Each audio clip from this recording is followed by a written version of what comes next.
El Salmo 104, versículos 29 y 30 nos habla de la faz de la tierra, que es renovada periódicamente por el poder de Dios. Y pues eso lo vemos en la humanidad, puesto que generación tras generación va cambiando completamente la gente que vive en el planeta. Lo mismo ocurre con los animales y las plantas, y es el poder de Dios que renueva la faz de la tierra periódicamente. De Él dependemos y en Él estamos. Tengan ustedes un cordial saludo. Estamos en la Universidad Mayor de San Andrés, en la Facultad de Medicina, Enfermería, Nutrición y Tecnología Médica. Nuestra cátedra es Anatomía Humana en el tema músculos cutáneos, séptimo par y parótida. El séptimo par craneal, la arteria facial y la parótida es lo que abordaremos ahora. El que les habla es José María Ortiz Rodríguez, docente titular emérito de la Cátedra de Anatomía de la Facultad de Medicina de la UMSA. El séptimo par craneal es el nervio facial, que tiene dos componentes, el facial propiamente dicho y el nervio intermediario. El facial propiamente dicho es el que lleva las fibras motoras, puesto que este par craneal tiene cuatro componentes funcionales. El componente motor, que va a ir a inervar a los músculos derivados del segundo arco branquial y también inerva a los músculos eh, estilo hioideo, vientre posterior del digástrico, y al músculo relajador de la membrana del tímpano o músculo del estribo. Tiene su componente sensorial sensitivo con fibras sensitivas aferentes generales que van a ir a inervar el pabellón auricular a nivel de la concha y el conducto auditivo externo. Tiene su punción sensorial con fibras sensitivas especiales gustativas que van a llevar las sensaciones gustativas del dorso, de los 2/3 anteriores de la lengua, y por último tiene un componente órgano vegetativo con fibras motoras viscerales eferentes parasimpáticas que parten de dos núcleos, el salival superior y el lácrimo muconasal, y que van a ir a distribuirse en las glándulas lagrimales, en las fosas nasales y en las glándulas salivales. Pues aquí tenemos desglosado el origen real de cada uno de los componentes del séptimo par craneal. En primer lugar, tenemos el componente motor que se origina en el núcleo motor del facial, en la parte inferior de este segmento del sistema nervioso que se denomina protuberancia. En los axones de este núcleo motor del facial, los axones de estas neuronas emiten sus fibras en sentido posterior. Luego, estas fibras rodean el núcleo del sexto par craneal y se dirigen hacia adelante para salir por su origen aparente en el surco bulbo protuberancial. Luego de un corto trayecto, junto con todos los componentes del nervio, se dirigen al conducto auditivo interno, y en el conducto auditivo interno se unen al nervio facial propiamente dicho, y aquí lo tenemos discurriendo por las porciones del facial y saliendo por el agujero estilomastoideo para distribuirse por medio de sus ramas colaterales extrapetrosas, una intrapetrosa, y sus ramas terminales en los músculos cutáneos, más el vientre posterior del digástrico, el estilo hioideo y el músculo estapedio son los tres músculos adicionales. El componente sensitivo tiene su origen en la periferia, es decir, en el ganglio geniculado. A nivel del ganglio geniculado tenemos neuronas monopolares con una prolongación en T, una prolongación periférica y una prolongación central. Entonces, la prolongación periférica es la que está llevando la sensibilidad del conducto auditivo externo a nivel de la concha y del conducto auditivo externo, ¿no? Del pabellón auricular en la concha y del conducto auditivo externo, más o menos en el tercio medio, llegando incluso hasta la membrana del tímpano. Y ese es el componente sensitivo que, una vez que ingresa al sistema nervioso central por el surco bulbo protuberancial, se une a la vía descendente del trigémino y termina en el núcleo vulvar del trigémino, el núcleo sensitivo del trigémino. El componente sensorial gustativo con fibras sensitivas aferentes especiales también tiene su origen real en el ganglio geniculado, donde encontramos una neurona monopolar con su prolongación en T, la prolongación periférica a través de este nervio, que es la cuerda del tímpano, está trayendo las sensaciones gustativas de los 2/3 anteriores de la lengua, y en el sistema nervioso central, una vez que estas fibras han ingresado por el surco bulbo-protuberancial, se dirigen hacia la parte superior del núcleo del haz solitario, al lugar denominado núcleo gustativo. Y por último, el origen real del componente órgano vegetativo con fibras motoras viscerales eferentes del parasimpático. Comienza en dos núcleos, en el lácrimo muconasal y en el núcleo salival superior. Estos dos emiten sus axones que se dirigen directamente hacia adelante, emergen por el surco bulbo-protuberancial, que es el origen aparente de este nervio, se dirigen hacia el conducto auditivo interno y de allí se dirigen directamente hasta el ganglio geniculado, y en el ganglio geniculado van a discurrir por el nervio petroso mayor. Y ahí tenemos los 4 componentes: motor, órgano vegetativo, sensorial para el gusto y sensitivo para la sensibilidad general del pabellón auricular y del conducto auditivo externo. El origen aparente, por definición, es el lugar donde emergen los nervios de la profundidad del sistema nervioso. Y aquí tenemos el bulbo raquídeo, este es el bulbo raquídeo, y por arriba se encuentra la protuberancia, y el surco que existe entre el bulbo y la protuberancia se denomina surco bulbo protuberancial. El bulbo tiene las pirámides vulvares anteriores y la oliva vulvar, pirámides vulvares anteriores y la oliva vulvar. Este parque craneal que está apareciendo por encima de las pirámides anteriores es el sexto parque craneal, y este otro es el intermediario y el nervio de Reisberg, que se originan craneal a la oliva vulvar. Ahí se originan esos dos nervios, que en realidad es uno solo, el nervio facial. Luego de su salida por el surco bulbo protuberancial, el nervio facial discurre en el tejido subaracnoideo y se dirige hacia arriba y hacia afuera hasta llegar al conducto auditivo interno. En el conducto auditivo interno está acompañado por el nervio estatoacústico o auditivo, y el nervio facial y el intermediario de Reisberg ocupan solamente el cuadrante anterosuperior, y es así que cuando vemos un temporal cortado que nos muestra el fondo del conducto auditivo interno, vamos a ver en el cuadrante anterosuperior el orificio de entrada al acueducto del facial o conducto óseo del nervio facial. En el fondo vamos a encontrar esto, que es una cresta en forma de hoz, ¿sí? Que está separando una parte superior y una parte inferior. Luego tenemos esta cresta vertical que está separando también todo lo anterior de lo posterior. Ahí tenemos entonces en el cuadrante anterosuperior el orificio de salida del nervio facial y el orificio de entrada del glosofaringio, que es el mismo.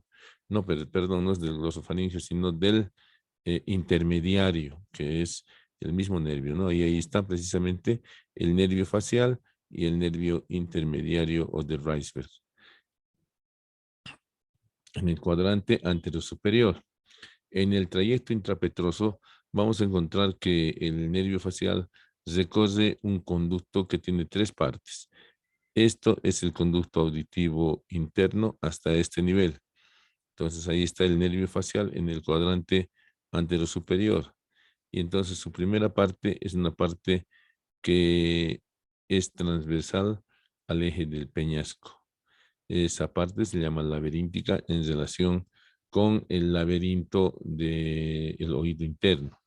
En segundo lugar, vamos a encontrar una segunda porción, que es esta que está aquí en celeste y aquí en azul, que mide aproximadamente 10 milímetros y es la porción timpánica porque está en relación con la caja del tímpano. Y por último, tenemos la tercera porción, que mide 15 milímetros es vertical, ¿ya? Y termina en el agujero estilo mastoideo. Esta es la porción mastoidea. Entonces, nuevamente más lo mismo. Ahí vemos como a trasluz la primera porción, o laberíntica, la segunda porción, o timpánica, y la tercera porción, o mastoidea, en relación con la mastoides. Y pues el orificio de salida del nervio facial es este.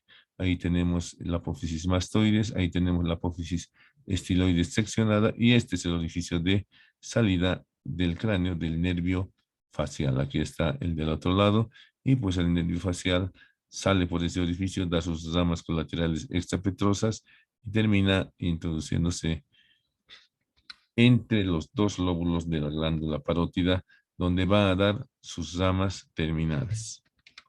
Ahí tenemos un esquema de la apófisis mastoides, de la rama mandibular, y ahí está la glándula parótida, cuyo conducto está separando un estrato superficial, y un estrato profundo. Ahí tenemos un esquema de cómo la glándula está pasando a través de la glándula parótida y la divide en un lóbulo superficial y en un lóbulo profundo. Y una vez que penetra el nervio facial en la glándula parótida, en su interior se divide en sus dos ramas terminales, la cervicofacial y la temporofacial, temporofacial y la cervicofacial, que es la que se dirige hacia abajo. ¿Cuáles son las ramas colaterales intrapetrosas del séptimo par craneal? En primer lugar tenemos el nervio petroso mayor, que es este nervio que se origina en el ganglio geniculado, sale por los hiatos o agujeros petrosos, se dirige hacia este ganglio, que es el ganglio esfenopalatino, en muy íntima relación con la rama maxilar del nervio trigémino. Un ramo comunicante con el plexo timpánico, que no lo estamos viendo aquí, ya que puede ser ya. Y luego tiene el nervio estapedio, que es el nervio el tenso, el relajador de la membrana del tímpano. El nervio cuerda del tímpano, que es que ingresa, o sea, sale del acueducto del facial, recorre un pequeño conducto óseo para ingresar en la cavidad timpánica, luego cruza el cuello del martillo y nuevamente emerge en la cisura de Gleiser y se anastomosa con el nervio lingual del mandibular. Entonces, además nos puede dar ramo sensitivo del conducto auditivo externo, y el ramo comunicante con el nervio vago. Aquí tenemos esta imagen donde vemos el nervio petroso mayor. El nervio petroso mayor, que se dirige a este ganglio esfenopalatino en íntima relación con este nervio, el cuarto par craneal. Perdón, la rama maxilar del quinto par craneal. La rama maxilar del quinto par craneal, que está íntimamente relacionado con este ganglio esfenopalatino, al cual le está llegando el nervio vidiano, es decir, el componente parasimpático del séptimo par craneal facial, y el componente simpático que viene del plexo simpático pericarotídeo, que es esta ramita. ¿Cuáles son las ramas colaterales extrapetrosas? Tiene una rama comunicante con el glosofaringio, que es inconstante.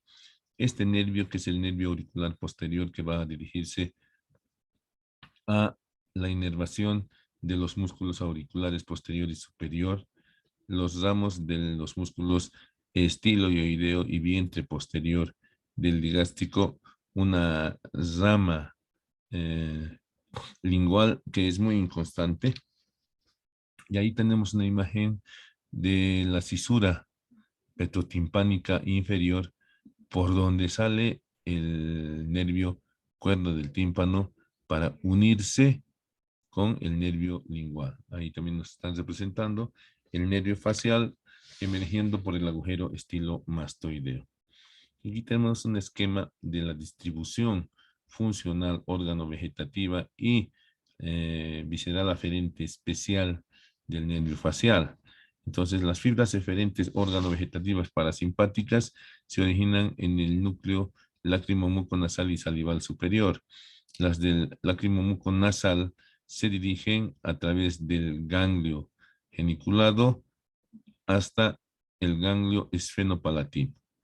En el ganglio esfenopalatino se unen por ramas comunicantes blancas con la rama maxilar del trigémino, y a partir de ahí va a haber comunicación con la glándula lagrimal para producir la secreción lagrimal. También por medio de la rama maxilar del trigémino va a dar estas ramas que van a inervar a las células caliciformes para mayor producción de moco, y también inervan a el paladar duro, a las glándulas caliciformes, y dan la sensación gustativa del paladar duro. Entonces ahí tenemos este nervio, ¿no? El petroso mayor, que con una rama de la carótida del plexo simpático pericarotídeo van a formar el nervio vidiano. Luego tenemos pues la cuerda del tímpano, que se va a unir al ganglio sublingual, que va a dar inervación secretora a la glándula sublingual y a la glándula submandibular. Y estas ramitas que están midiendo de los 2/3 anteriores de la lengua son las que se dirigen hasta penetrar en el tallo cerebral y entrar al núcleo gustativo de Nayot. Ahí tenemos en esta imagen del néter mucho más esclarecedora el trigémino con sus componentes oftálmico, maxilar y mandibular. El componente maxilar está en íntima relación con el ganglio esfenopalatino. Ahí está el nervio vidiano, que procede de la unión del nervio petroso mayor con el plexo carotídeo, simpático pericarotídeo. Entonces, estas fibras que se dirigen a la cavidad orbitaria están dirigiéndose directamente con el componente maxilar superior del trigémino. En cambio, estas otras están partiendo directamente del ganglio, ¿ya? Y están repartiéndose en el cornete superior, en el cornete medio, en el cornete inferior y en el paladar, que dan secreciones mucosas que sirven para lubricar todo lo que hacemos, y también sirve para retención de micropartículas en las fosas nasales. Entonces, el moco sirve también de protección, ¿no? En el tabique nasal se distribuye de la misma manera. Y aquí tenemos pues precisamente cómo el simpático origina un plexo pericarotídeo, y de ese plexo pericarotídeo está saliendo una rama que se va a unir a esta otra rama y formar el nervio vidiano, que termina en el ganglio esfenopalatino. Y por último, las ramas terminales del nervio facial son la temporofacial, que se dirige cranealmente, y la cervicofacial. La temporofacial va a tener unas ramas bucales superiores, va a tener unas ramas infraorbitarias, va a tener el nervio frontal papebral y va a tener el nervio temporal para el músculo temporal auricular anterior y auricular posterior. Y esta otra ramita, que es la rama auricular de las ramas colaterales, va a terminar en el músculo auricular posterior y auricular superior. Y tenemos esta otra rama frontopalpebral, que va a inervar la parte externa del orbicular de los párpados, la parte anterior del músculo occipitofrontal, y estas ramas infraorbitarias van a inervar al elevador común de la nariz del labio superior, al elevador del labio superior, al elevador de la comisura. Entonces tenemos músculos que van a realizar todas las acciones que motivan el cambio en la expresión facial. Aquí tenemos una imagen real de la glándula parótida y de las ramas temporofacial y la cervicofacial. De la cervicofacial, la rama labial inferior y las ramas que van a inervar al platisma mioides. Y ahí está ya sin la parótida. Es una disección que nos muestra directamente las dos ramas terminales, la temporofacial y la cervicofacial. Junto con el nervio facial y las ramas del trigémino, se encuentran en la cara las arterias faciales acompañadas de sus correspondientes venas faciales. Ahí tenemos la arteria facial que se desprende de la carótida externa aproximadamente 1 centímetro por arriba de la arteria lingual. Ahí está la arteria lingual. Y ahí tenemos la arteria facial que en su trayecto nos va a proporcionar estas ramas palatinas ascendentes y a nivel de la glándula submandibular nos va a dar también numerosos vasos que van a ir a irrigar a esta glándula submandibular. Luego nos va a dar la arteria mentoniana, que es esta, ¿sí? Ramas pterigoideas para el músculo pterigoideo medial, que no están aquí. Rama massetérica para el músculo massetero, que tampoco lo tenemos aquí. Y por último nos va a dar pues esta rama labial inferior y esta otra labial superior.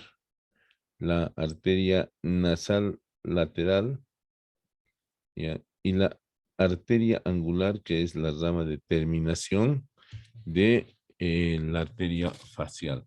Entonces, vean ustedes, tiene un buen trayecto esta arteria. Y ahí la tenemos nuevamente en un esquema partiendo de la carótida externa, dando sus ramas, la faringe ascendente, las submandibulares, ahí está la submental, la coronaria o labial inferior, la labial superior y la angular.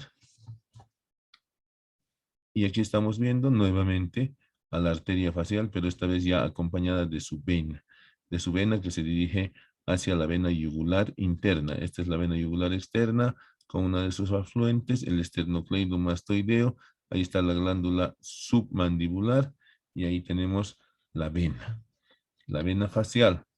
Aquí nuevamente estamos viendo con mayor precisión la arteria facial y la vena facial que está un poco posterior a la arteria facial, cuyas ramas ya hemos mencionado, ¿no? Sin embargo, aquí vemos nuevamente la rama coronaria o labial inferior, la labial superior, la del ala de la nariz y la angular. Aquí tenemos una rama que se origina en la arteria temporal superficial, es la transversa de la cara, que se está viniendo anastomosal con una ramita de la arteria facial. Aquí tenemos como relaciones al nervio infraorbitario con su arteria infraorbitaria.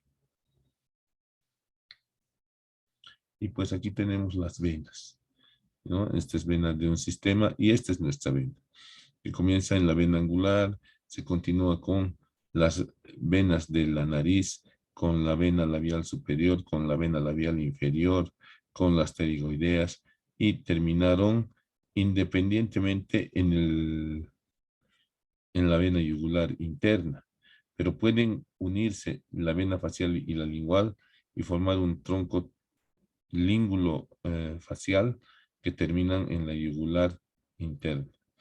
Y por último, la glándula tiroides también puede unirse a un tronco común y dar el tronco común de los músculos, perdón, el tronco común tirolíngulo facial, que lo vamos a ver un poco más adelante.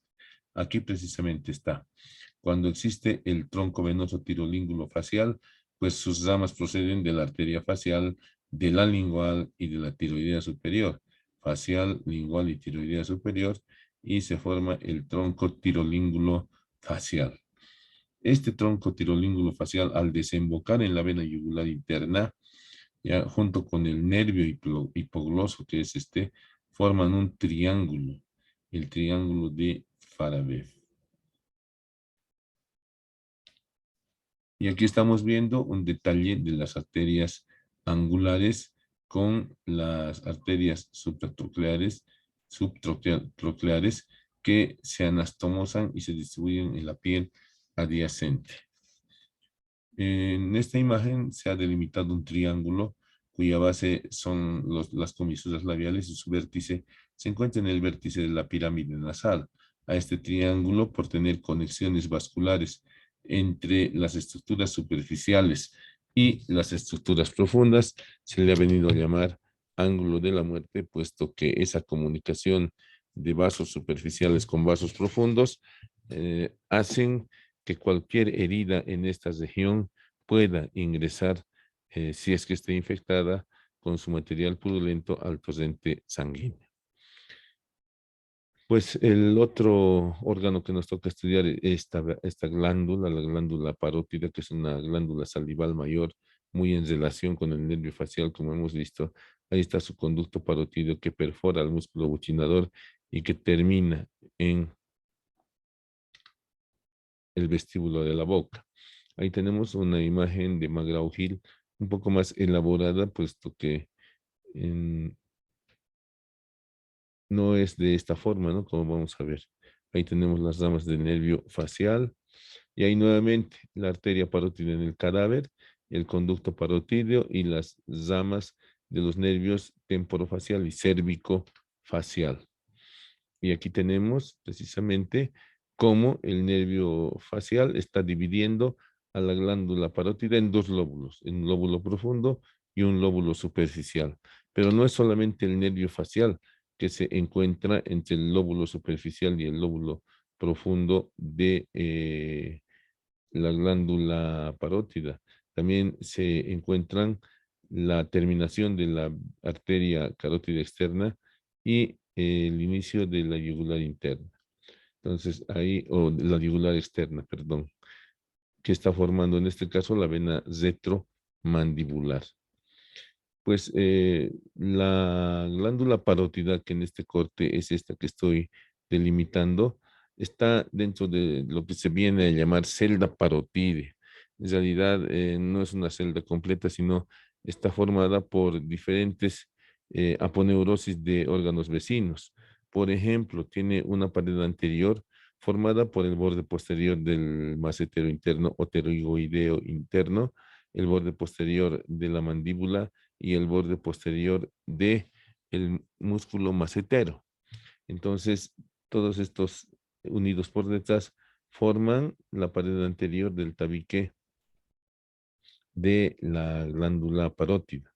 La cara externa está cubierta por la aponeurosis superficial y la cara posterior está formada por la aponeurosis del esternocleidomastoideo, por la aponeurosis del digástrico, por la vaina de el paquete vasculonervioso de la región cervical, donde está la arteria carótida, la vena yugular interna y los vasos sanguíneos o los nervios que están rodeando, entre los cuales se distingue pues el nervio vago, que es el más grueso, que está en esa región antes.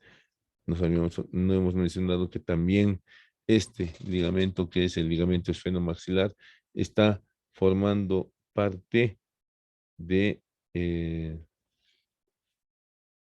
de la celda parótide. Y ahí tenemos toda la celda parótidea con su pared anterior, su pared posterior y su pared lateral. Más de lo mismo, ahí está la celda parótidea con su pared anterior, con su pared posterior y su pared lateral. Y ahí tenemos en el vestíbulo de la boca, a la altura del primero o segundo molar superiores, el orificio de desembocadura del conducto parótido.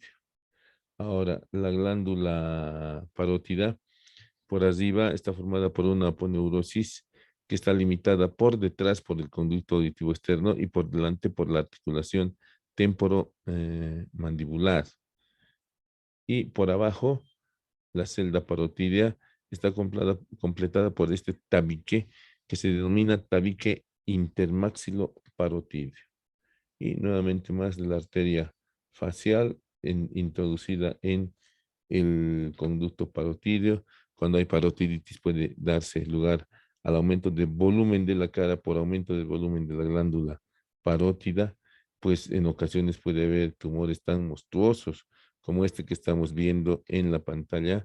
Miren ustedes, el tamaño de ese tumor es más grande que la cabeza, pues nos animamos a hacer cirugía muchas veces y después dejamos. Ahí estamos viendo nuevamente cómo quedó la disección de este tumor gigante.